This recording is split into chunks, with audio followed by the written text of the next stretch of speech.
Students, जो हमारा fifth question है, स्टेटमेंट है list all the elements of the following sets. तो हमें यहाँ पर सेट बिल्डर फॉर्म गिवन है, इसको हमने रोस्टर फॉर्म में कन्वर्ट करना है। तो सबसे पहले हम करते हैं फर्स्ट क्वेश्चन का, फिफ्थ क्वेश्चन का फर्स्ट पार्ट। क्या है?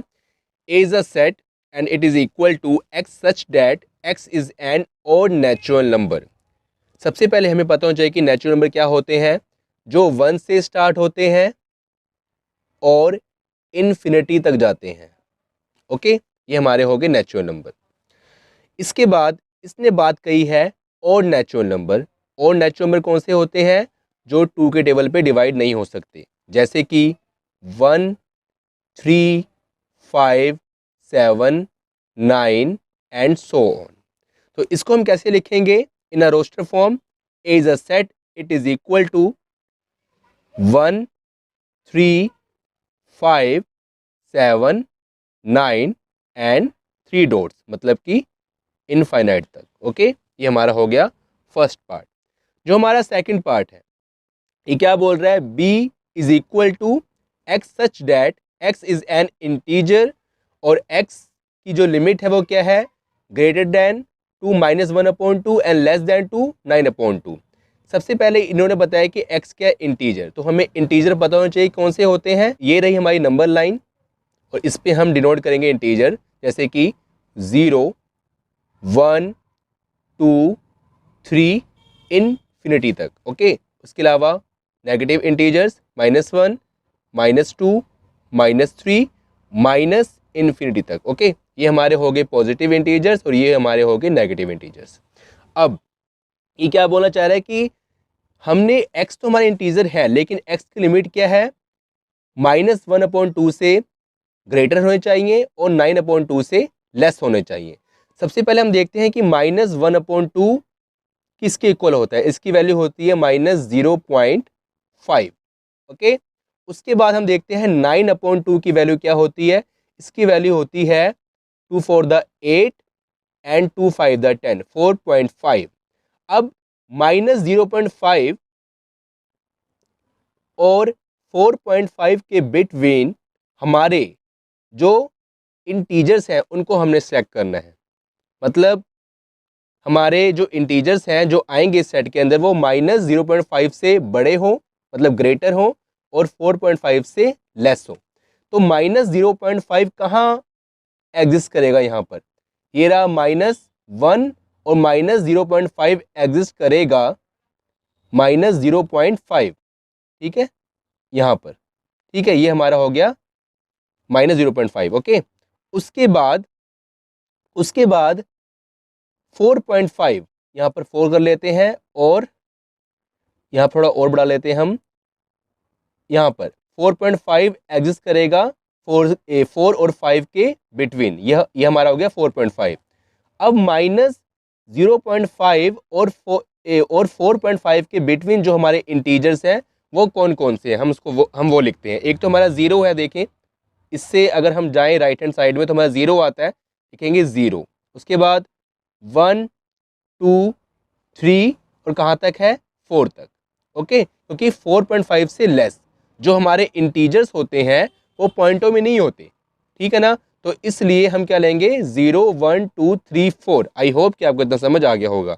उसके बाद हम करते हैं थर्ड पार्ट। अब थर्ड पार्ट हमारा क्या है कि c is equal to X such that x is an integer and x square less than and equal to 4। अब हमारा जो x यहाँ पर दोबारा इंटीजर आ गया है, लेकिन x की जो वैल्यू है, जो x स्क्वायर है, वो कितना होना चाहिए? Less than equal to 4। अगर हम यहाँ पर करें -3 का स्क्वायर तो वो कितना आता है? 9। अगर हम करें -2 का स्क्वायर तो हमारा बनता है 4। अगर हम करें -1 का स्क्वायर तो हमारा बनता है 1। अगर हम करें 0 का स्क्वायर तो हमारा बनता है 0। अगर हम करें 1 का स्क्वायर तो हमारा बनता है 1। अगर करें 2 का स्क्वायर तो हमारा बनता है 4। अगर हम करें 3 का स्क्वायर तो हमारा बनता है 9। अब देखें ध्यान से, x हमारा क्या है? इंटीजर है, और x स्क्वायर 4 के इक्वल है और उससे लेस है।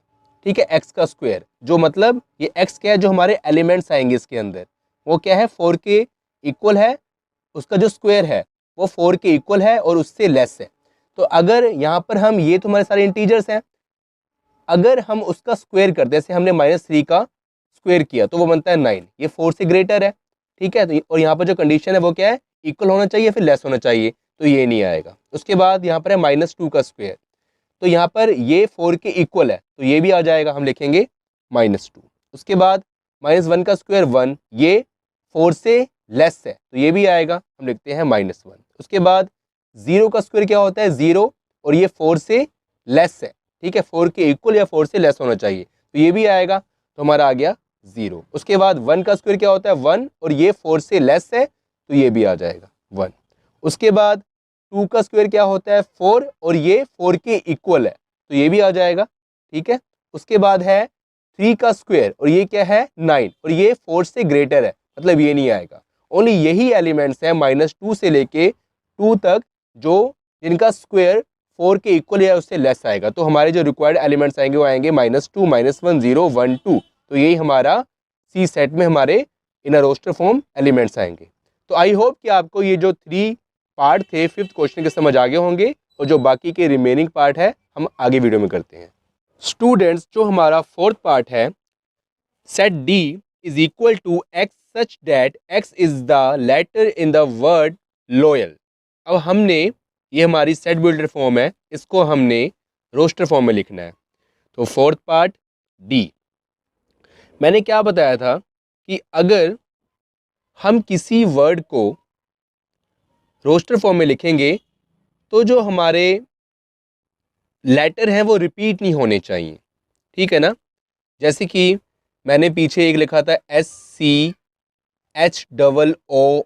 स्कूल, तो अगर इसको हम रोस्टर फॉर्म में लिखेंगे तो क्या बनेगा, SCH, यहाँ पर O 2 बार ही है तो इसको लिखेंगे सिर्फ एक बार, OL। तो यहाँ पर भी सिमिलरली L 2 बार ही आ रहा है, ठीक है ना, तो इसको लिखेंगे सिर्फ हम 1 टाइम, LO। जैसे कोई वर्ड है तो उसके लेटर को हम कोमा डाल के लिखेंगे LOYA। अब ये L ये एक बार यहाँ पर आ गया तो उसको दोबारा नहीं लिखेंगे, तो ये क्या बन जाएगा, लोआ। ओके, लोया, लोआ कुछ बन जाएगा। ओके, तो जैसे आपकी प्रोनाउंसिएशन है इसको हम डी लगा लेते हैं यहाँ पर सही तरह, डी। ये हमारा हो गया 4th पार्ट। उसके बाद है 5th पार्ट ई। ई हमारा क्या है, x such that X is a month of year not having 31 days. तो हमने मंथ लिखने हैं जिनमें 31 डेज नहीं होते, ठीक है, 31 दिन नहीं होते। वो कौन कौन से मंथ हैं हमारे, एक तो हो गया फेब्रुअरी, स्पेलिंग ठीक है, RURY, ठीक है, फेब्रुअरी हो गया, अप्रैल हो गया, 2 मिनट मैं थोड़ा देख लेता हूँ कौन कौन से मंथ थे, जून, सितंबर,